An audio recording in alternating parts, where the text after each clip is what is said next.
बोला नहीं, चुप, आगे नहीं बोलने का। ये सबसे बड़ी सफलता भारतीय संविधान की, जिस भारतीय संविधान को 90% इन्होंने पिछले 65 सालों में लागू नहीं किया।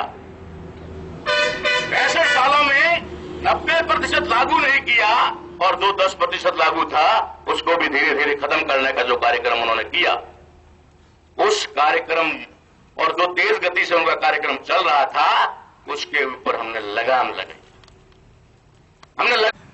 जो न्यायपालिका में जो आदमी को, गवाह को शपथ दिलाई जाती है गीता पे हाथ रख करके, हमने अगर 1 साल के अंदर अंदर गीता को हटाकर वहां भारतीय संविधान को नहीं लाया तो फिर हमें जो चाहो सजा दे देना।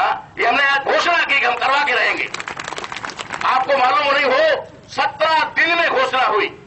17 दिन में 17 जनवरी को शिवसेना के लोगों ने नरेंद्र मोदी जी को हिदायत दी, सलाह दी कि भारतीय संविधान मतलब धार्मिक ग्रंथों की बजाय भारतीय संविधान की शपथ लागू की जाए। एक्शन होता है ना तो रिएक्शन आता है, एक्शन नहीं होता फिर रिएक्शन नहीं आता। नरेंद्र मोदी जी को पूरी दुनिया की बेटियों की चिंता है, जसोदा बहन की चिंता नहीं। वो किसी की बेटी नहीं है क्या? अरे वो भी तो किसी की बेटी है यार, उसका भी थोड़ा देख ले, ख्याल कर ले। तो बेटी बचाओ अभियान के लिए नहीं आया, वो हमारा संविधान बचाओ अभियान जिसकी शुरुआत होनी थी उसकी हवा निकालने के लिए आया। हमने उसकी हवा निकलने नहीं दी, हमने वहां से रैली निकाल करके भारतीय संविधान बचाओ अभियान की शुरुआत कर दी। उसके बाद में 1 साल बाद 26 जनवरी 2016 को हमने गुजरात के पानी खड़क से एक पोस्टर जारी किया। उसमें लिखा चलो दिल्ली, चलो दिल्ली का पोस्टर जारी किया और उसका पहला पॉइंट हमने रखा कि भारत को हिंदुस्तान बोलना संविधान द्रोह यानी राष्ट्रद्रोह है। देखना आज जो देश में चर्चा हो रही है ना, राष्ट्रद्रोह राष्ट्रद्रोह राष्ट्रद्रोह, कहां से आया भाई? राष्ट्रद्रोह आया कहां से?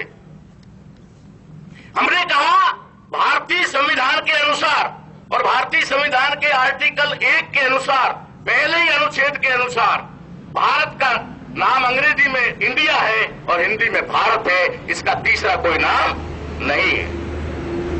जब तीसरा कोई नाम नहीं है तो ये हिंदुस्तान हिंदुस्तान क्या चिल्लाया जा रहा है? मैं उन लोगों से पूछना चाहता हूं कि इस दुनिया के नक्शे में हिंदुस्तान देश कौन से देश के पड़ोस में आया हुआ है? दुनिया के नक्शे में कोई बता दे कि हिंदुस्तान देश कहां आया हुआ है। दूसरी बात, यूएनओ में जहां पूरी दुनिया के देशों की लिस्ट है, वहां पर हिंदुस्तान नाम का देश कितने नंबर पर आया हुआ है? तीसरी बात, भारत का जो ये संविधान है इसका नाम है भारत का संविधान, द कॉन्स्टिट्यूशन ऑफ इंडिया। इस कॉन्स्टिट्यूशन ऑफ इंडिया में यानी भारत के संविधान में हिंदुस्तान शब्द कहां लिखा हुआ है? अगर इस संविधान में हिंदुस्तान नाम का कोई देश नहीं है, शब्द नहीं है, दुनिया के नक्शे में हिंदुस्तान नाम का देश नहीं है, यूएनओ में हिंदुस्तान को कोई मान्यता नहीं है, तो ये हिंदुस्तान शब्द का इस्तेमाल करने वाले संविधान द्रोही है या नहीं है?